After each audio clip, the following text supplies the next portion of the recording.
KKR है तैयार। Some 97 is better than 100।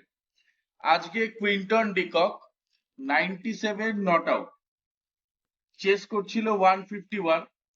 তো আজকে কুইন্টন ডিককের ইনিংস মানে কতটা ভরসা দিচ্ছে KKR সমর্থক? খুবই বেশি ভরসা দিচ্ছে। 97, যে কথাটা তুই বললি, সাম 97 আর বেটার দেন হান্ড্রেডস, এটা আমরা ওয়ার্ল্ড কাপ ফাইনালে দেখেছি 2011-এ। আবার কালকেই দেখলাম শ্রেয়াস আইয়াসের একটা সেলফলেস ইনিংস, আর আজকে আরেকটা 97। So this 97 numbers are locking into KKR. একজন এক্স কেকেআর প্লেয়ার, একজন কেকেআর এর এক্স ক্যাপ্টেন, দুটোই এক্স ক্যাপ্টেন, আর একজন তো আজকে করলো।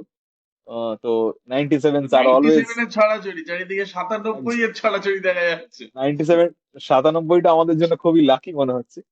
তো একটা, একদম একদম। যেটা আগের দিন বলছিলাম যে ডিককের থেকে অনেক এক্সপেকটেশন ছিল, কিন্তু সেটাও একটা হয়তো সেদিনকে ফার্স্ট সুইংটা বুঝতে পারিনি। সেই এক্সপেকটেশন আজকেও দাঁড়িয়ে গেল, যে যেরকম মানেরও প্লেয়ার সেরকমইও খেলেছে। তো সেটা ভালোই হয়েছে। 97 ওয়াজ গ্রেট ইনিংস। ও একদম দায়িত্ব নিয়ে খেলেছে, স্টার্ট করেছে, শেষ করেছে, ম্যাচটা ফিনিশ করে এসেছে। যেটা একটা ওপেনার যখন ম্যাচ ফিনিশ করে আসে, তার মানে বুঝতে পারছে কতটা দায়িত্ববান এবং কতটা টিমের অবশ্যই জন্য, কতটা সে টিমের জন্য খেলছে। অবশ্যই, একদম। মানে 97 ব্যাপারটাই খুব ভালো। চারিদিকে হ্যাঁ, 97, আমরা গৌতম গম্ভীরের 97, শ্রেয়াস আইয়ারের 97, আজকে ডিককের 97, নেতাজি 1897, আমি 1997, চারিদিকে 97, লাভলি লাভলি। 97। 97 চারিদিকে। খুব ম্যাচিওর একটা নক লেগেছে আজকের এই ডিককের নক। খুব ট্রিকি পিচ ছিল।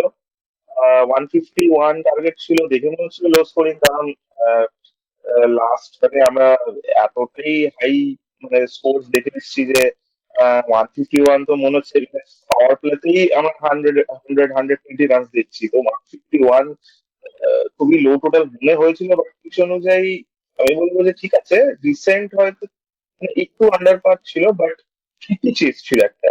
তো সেখান দিয়ে অলরেডি এক্সপেকটেশন ছিল ফার্স্ট ম্যাচে একদমই ফ্লপ করে।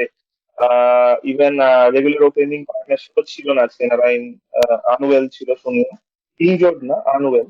তো বিপক্ষে আজকে একটা ডিউট ছিল, আমি আমি মনে করি, আর it is a very good news for all KKR fans, যেভাবে ম্যাচিওরলি পুরোপুরি অ্যাঙ্কার করে নিয়ে গেছে 61 বলে 97। তো more than half the innings Deepak একাই মানে অ্যাবজর্ব করেছে প্রেশারটা। একটা এন্ড পুরো ধরে রেখে দিয়েছিল, আর কোন রকম প্যানিক ইন্ডিউস করতে দেয়নি। সবাই জানতো যে এখানে একটা উইকেট পড়লেই নতুন ব্যাটসম্যানের পক্ষে খুবই মানে অসুবিধা হ্যাঁ, খুবই ছিল, যেমন ডিফিকাল্ট, পিচে মানে ছিল। উইকেটে এসে নতুন ভাবে মানিয়ে নেওয়া হ্যাঁ, ডিফিকাল্ট ছিল এই পিচে। আর আজকের পিচটাও খুব সেখানে ইট ইজ আ ডিফিকাল্ট ভেরি ছিল গুড নক, সেদিন। Very good knock. সেদিক থেকে কিন্তু একটা জিনিস যেটা যেটা প্রথম ইনিংসে যখন রাজস্থান রয়্যালস ব্যাটিং করতে এলো, কোথাও না কোথাও মানে কমেন্টেটরসরাও বলছিল, আমার নিজেরও যেটা মনে হয়েছে, মানে ওরা হয়তো ফরম্যাটটাকে খেলছিল, পিচটাকে খেলছিল না। মানে কারুর মধ্যে সেই সেই জিনিসটা দেখিনি যে যে পিচে এসে বুঝবে যে হ্যাঁ পিচের চরিত্র কেমন, সেই অনুযায়ী ব্যাটিং করবে, সেই বিষয়টা ছিল না। কারণ আজকের পিচ কিন্তু কোনোভাবেই 220 250-র পিচ ছিল না। হয়তো 180 190 হয়তো এখানে গ্রেট টোটাল। হুম হুম সেখানে হুম। রাজস্থানের হ্যাঁ, ব্যাটিং মানে একদম। রাজস্থানের ব্যাটিং আমরা আগের দিনও দেখেছি, যেখানে তারা হায়দ্রাবাদের এগেনস্টে 280 চেস করতে গিয়ে 240 রান করেছিল। তো আজকে রাজস্থানের ব্যাটিং কেমন লাগে? একটা সেটব্যাক থেকে ওভারকাম করার জন্য বেশি ডেসপারেট ছিল আজকে। যেহেতু আগের ম্যাচটা একটা বড় টোটাল ওরা ফেস করেছে, ওরা আজকে চাইছিল ওরাও একটা বড় টোটাল আগেই পুট আপ করে দেবে এবং সেই তারপরে হয়তো ম্যাচটা জেতার চেষ্টা করবে। তো একটা ডেসপারেট ট্রাই ছিল ওদের। ওদের কিন্তু ফার্স্ট পাওয়ার প্লে খুব একটা খারাপ যায়নি। পাওয়ার প্লেতে খুব একটা খারাপ খেলেনি, ওদের ভালোই রান হয়েছিল। বাট যেটা হলো তারপরে যখন একটা দুটো উইকেট পড়লো, ওরা পুরো টিমটা ক্রাম্বল করে গেল। বাট ওরা স্ট্র্যাটেজিটা চেঞ্জ করলো না। ওই যেটা বললি যে ওরা ফরম্যাটটাকে খেলছিল, পেসটাকে খেলছিল, পিচটাকে যদি আরো একটু রিড করে আর একটু স্টেবল খেলতো, ওরা হয়তো 178 কে আরামসে করতে পারত। ওরা তখনও ভাবছিল যে হয়তো আমাদের টার্গেট ইজ 220 অ্যাভাব। তো সেইটা একটা ওরা ভুল করেছে, এটাই আমার মনে হচ্ছে, মানে যে ওরা এই জায়গাটা তবে ল্যাক করে। আরেকটা বিষয় যেটা সেটা হচ্ছে যে সঞ্জু স্যামসন যদি ওপেন করতে আসে, তো সেখানে রাজস্থান রয়্যালস এর মিডিল অর্ডারে নীতিশ রানাকে দায়িত্ব নিতে হবে। নীতিশ হুম রানা বাদ দিয়ে সেই রকম কিন্তু ডিপেন্ডেবল ব্যাটসম্যান ওদের মাঝখানে নেই।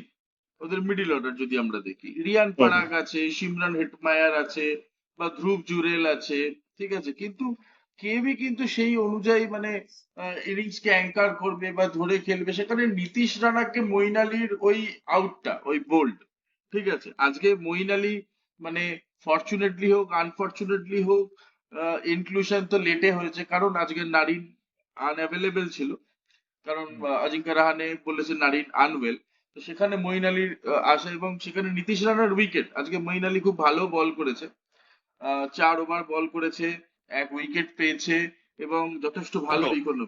দুটো। দুটো উইকেট পেয়েছে এবং যথেষ্ট ভালো ইকোনমিতে। তো মঈন আলী আর বরুণ চক্রবর্তী এদের পেয়ার কেমন লাগছে? অবভিয়াসলি খুবই আনএক্সপেক্টেড ছিল, আর ফর্চুনেটলি কাজে লেগে গেছে। ওখানে একটা অফ স্পিনারকে খুব দরকার ছিল, কারণ রাজস্থানের লোয়ার মিডল অর্ডার প্রচুর লেফট হ্যান্ডার্স রয়েছে। আর আমি নীতিশ রানাকেও যদি ধরি, প্লাস সিমরন হেটমায়ার ছিল, শুভম দুবে বলে যে প্লেয়ারটা ছিল, লেফটি তো। তো এদেরকে কাউন্টার করার জন্য ইভেন জয়সওয়াল শুরুর দিকে তো প্রচুর লেফট হ্যান্ডার ছিল। লেফট হ্যান্ডার আমরা সবসময় জানি অফ স্পিনাররা খুবই ট্রাভেল করে থাকে, আর স্পেশালি একটা পিচে যেখানে গ্রিপ করছিল বল, কিছু কিছু বল গ্রিপ করছিল, কিছু কিছু বল গ্রিপ একদমই করছিল না, মানে উইথ দা মানে কি বলে সিম চলে যাচ্ছিল, আর্ম বল টাইপের। তো আমার মতে ভেরি মানে উম, আহ, এটা একটা কাইন্ড অফ এক্সাম্পল যে আমাদের ডেপথ কতটা কেকেআর স্কোয়াডে, যে ব্রায়ানের মতো একটা প্লেয়ারকে মানে উইদিন শর্ট নোটিস একটা প্লেয়ার এসে ইয়ে করছে, রিপ্লেস করছে। আর সিমিলার মানে নারায়ণ হয়তো এই কিছু খেললে যা পারফরমেন্স দিত, সিমিলার লেভেলেরই একটা পারফরমেন্স দিচ্ছে। মানে এটাতে ইম্প্যাক্টে বোঝা কোনো যাচ্ছে বদল কেকেআর আসছে না, প্লেয়ার বদলাচ্ছে, ইম্প্যাক্টে বদল নেই। আমরা দেখলাম যে রাজস্থানের টিম কম্বিনেশন, ওরা ফাজল ফারুকিকে বাদ দিয়ে হাসারাঙ্গাকে নিয়ে আসে, আর কিছু কিছু ওদের ব্যাটিং অর্ডারে চেঞ্জেস করে, যেমন রিয়ান পারাগ নাম্বার 3-তে আসে, নীতিশ রানাকে 4-এ পাঠানো হয়, তারপর হাসারাঙ্গাকে হঠাৎ করে প্রমোট করা হয় at 5। তো এই জিনিসটা নিয়ে তোর কি মতামত, অর্ঘ্য? আমার দুটো তিনটে জিনিস যেটা মনে হয়েছে সেটা হচ্ছে যে এবছর রিয়ান পারাগের বিষয়ে যেটা আমার মনে হয়েছে যে রিয়ান পারাগ হয়তো মনে করছে যে প্রিভিয়াস সিজনে সে খুব একটা চান্স পায়নি নিজের পারফরমেন্স করা, ঠিক আছে, কারণ অনেক লো হয়তো ব্যাটিং অর্ডারে অনেক নিচে নেমেছে, তো সেখানে হয়তো পর্যাপ্ত সুযোগ সে পায়নি নিজের ট্যালেন্টকে দেখা। তো সেই জন্য রিয়ান পরাগের এবারে up the batting order bat করতে আসার একটা প্রবণতা আমি দেখতে পাচ্ছি, ঠিক আছে। আর হাসারাঙ্গাকে নিয়ে আসার পেছনে যেটা যুক্তি বলে আমার মনে হয়েছে সেটা হচ্ছে রাজস্থানের কাছে অ্যাজ আ স্পিন অপশন যা অ্যাভেলেবেল ছিল, তাতে Hasaranga one of the best, ঠিক আছে, এর থেকে বেটার অপশন আমাদের রাজস্থানের কাছে ছিল না, কারণ আজকে আমরা ওদের বোলিং এ দেখেছি যে ওরা ডেসপারেটলি স্পিনারকে দিয়ে বল করাতে চাইছিল, যার জন্য ওরা হ্যাঁ। নীতিশ রানাকেও বল দিয়েছে, রিয়ান পারাগ নিজে ওভার করেছে, টিকসানা বল করেছে, হাসারাঙ্গা বল করেছে, তুষার দেশপান্ডে তো বলই পাই, যে একটা প্রপার বোলার হিসাবে খেলছে, তো সে ফাস্ট বোলার, সে বলই পায়নি। কিন্তু ওদের কাছে হাসারাঙ্গা বাদ দিয়ে আর কোনো অপশন ছিল না যাকে ওরা নিয়ে আসতে পারে। তো হাসারাঙ্গা যেহেতু বেটার বেস্ট অপশন অ্যাভেলেবেল ওদের কাছে ছিল, তো এই হাসারাঙ্গাকে ওরা যেন তেন প্রকারে ম্যাচে খেলাতো, সেই জন্যই হাসারাঙ্গাকে নিয়ে আসে। না, বাট ব্যাটিং অর্ডারে ওকে নাম্বার 5-এ পাঠানোর মানেটা কি ছিল, যখন হ্যাঁ, ব্রুস জুরেল ওয়েট এখানে করছিল? আমার যেটা মনে হয়েছে যেখানে মঈন আলীকে খেলতে ট্রাবল হচ্ছিল, যেহেতু লেফট হ্যান্ড, সেই জন্য লেফটি, তো ওরা লেফটিকে কাউকে পাঠাতে চাইনি, শিমলা হেডমায়ারকে ওপরে পাঠাতে চাইনি, তো একটা জাস্ট ফ্লোটার হিসেবে বাট হাসারাঙ্গাকে ধ্রুব নামিয়েছিল। জুরেলও তো রাইটই, ধ্রুব জুরেলও তো রাইট হ্যান্ডেড ব্যাটসম্যান, আর হয়তো হাসারাঙ্গার থেকে অনেক হেডমায়ারকে বেটার রেখে ব্যাটসম্যান, দিতে রিটেন চেয়েছিল, করেছে তাকে। চুচুড়েল হিটমায়ারকে তো রেখে দিতে চেয়েছিল যে অন্তত স্পিন ওভার গুলো কেটে গেলে যেন তারা খেলতে পারে, আমার এটা মনে হয়। আমার যেটা মনে হচ্ছে যে ওরা যে এটা ল্যাক করছে, সেটা হচ্ছে সৈকত যেটা বললো যে আম, ওরা যে আহ, দুজনকে স্পেন্ড করেছে এত টাকা দিয়ে, তার হুম, জায়গায় আমার মতে হয় ওর জায়গায় যদি একটা জস বাটলারকে ওরা রিটেন করতো তাহলে it would be a better retention. আর যেটা ও বললো যে at 5-এ কেন হাসারাঙ্গা আসছে, আমার মনে হচ্ছে যেটা Hasaranga is a batsman, as a batsman ও খুব মানে নেবেই অ্যাটাকিং, মানে ও যে কোনো জায়গায় খেলেছে, ও নেবেই মারতে শুরু করে। আমার মনে হয় সেই জায়গাটায় ওরা চাইছিল যে গেমটাকে আবার ওদের ফেভারে তুলে নেওয়ার জন্য, যেখানে ওদের 2-3টে উইকেট পড়ে গেছিল। তো ওরা ভাবছিল যে ওকে যদি আগে পাঠাই তাহলে হয়তো গেমটা আবার আমাদের ফেভারে চলে আসতে পারে যদি কিছু শর্টস বের করে নেয়। কারণ কয়েকটা ইনিংস দেখা গেছে হাসারাঙ্গা হাসারাঙ্গা যখনই আসে ফার্স্টে নামে এবং মারতে শুরু করে। তো সেটাই ভেবেছিল যদি ও যদি ক্লিক করে এই ব্যাপারটায়, যাতে ও তাহলে হয়তো গেমটা আবার ওদের পরে চলে আসবে, আমরা ডিপ ডাউন ওর উইকেটটা পড়ে গেলেও আমাদের এই দুটো উইকেট থাকবে। হ্যাঁ, আর হিট যেটা, ফায়ার ওদের কাছে তখনও বেঁচে থাকে। হ্যাঁ, এবং আমার যেটা মনে হলো যেটা একটা জিনিস ওরা ভুল করছে, হিটম্যানকে এত পরে নামানোর কোনো মানে হয় না। মানে হিটম্যানকে যদি সেটাই। 3 ওভারের জন্য রাখে তাহলে তো তোর তাহলে কেনই খেলাচ্ছে ওকে? মানে ও যদি 3 ওভার খেলতে পারে ও তো 7-8 ওভারও খেলতে পারে। যখন 12-13 নম্বর ওভারে উইকেট পড়ছে তখনও তো একটা হিটম্যানকে যদি সত্যি মারার চান্স দেওয়া হয় তাহলে তো, যেহেতু এরকম একটা ডিফিকাল্ট পিচ, ওকে যদি 1-2 ওভারও দেখে নেয় তাহলে তোর মারতে পরে সুবিধা হবে।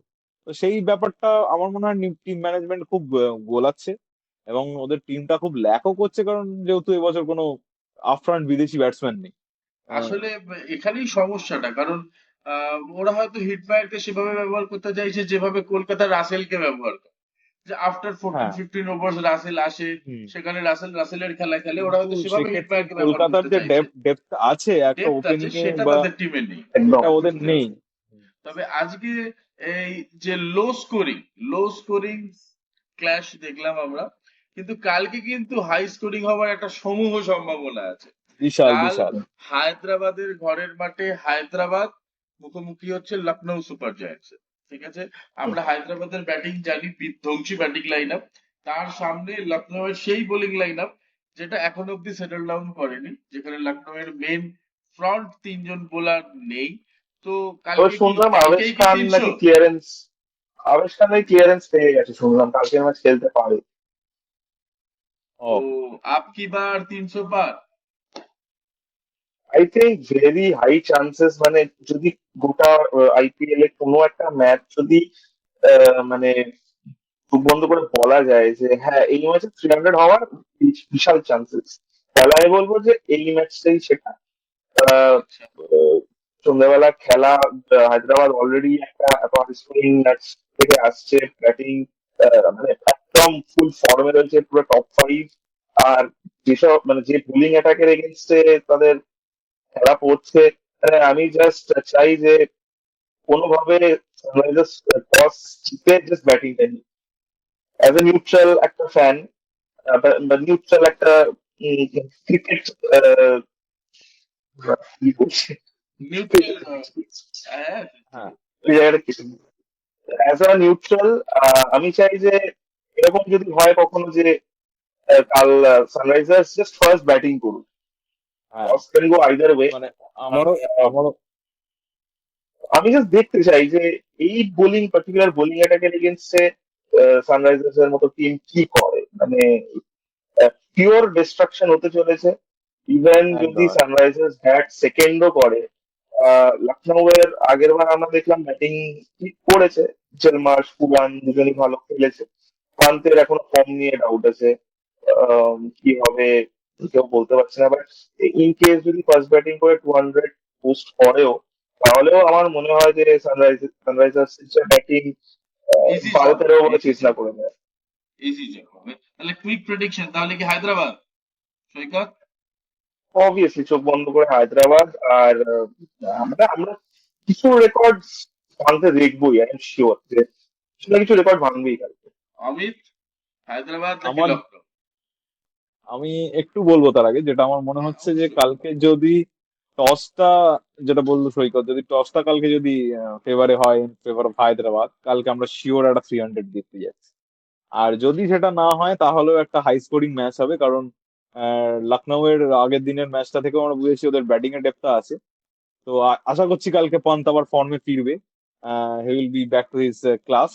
আর একটা ফাইটিং ম্যাচ হবে যদি পন্ত ফিরে আসে। যদি পন্ত একটা রান পায় তাহলে হয়তো একটা ওর ক্যাপ্টেন্সিতে জোর বাড়বে, ম্যাচটা যে কোনো দিকে যেতে পারে। But I still believe this is the best batting line up in the whole IPL that is SRH have. তো এসআরএইচ কালকে, আমারও তাই মনে হচ্ছে এসআরএইচ জিতবে। তো কালকে হচ্ছে সেই ম্যাচ আপ যেখানে আমরা গত বছর আমরা দেখেছি যে 160 রান 10 ওভারের মধ্যে চেস হয়ে যেতে। এটা হচ্ছে সেই হ্যাঁ, ম্যাচ আপ। তবে জানি না কেন আমার নাকে অনেকক্ষণ থেকে গালুটি কাবাবের গন্ধ আসছে, মনে হচ্ছে যে একটা লখনৌ লখনৌই ব্যাপার স্যাপার ফ্লেভার আছে পাচ্ছিস। চারিদিকে। কালকে কালকে লখনৌয়ের নবাবদের জেগে ওঠার একটা সমূহ সম্ভাবনা আছে। আমার কেন জানি না মনে হচ্ছে কালকে লখনৌ লখনৌ সেই মানে বাজিমাত করবে কাল লখনৌ। না, আশা করছি আমরা বলা যায় না। শিলটা দিয়ে একটুখানি কম্পেনসেট করে দিতে পারবো। তো আজকের মতো আমাদের পোস্ট ম্যাচ আড্ডা এখানেই শেষ। আমরা কালকের ম্যাচের ডিসকাশনও এখানে করে নিলাম।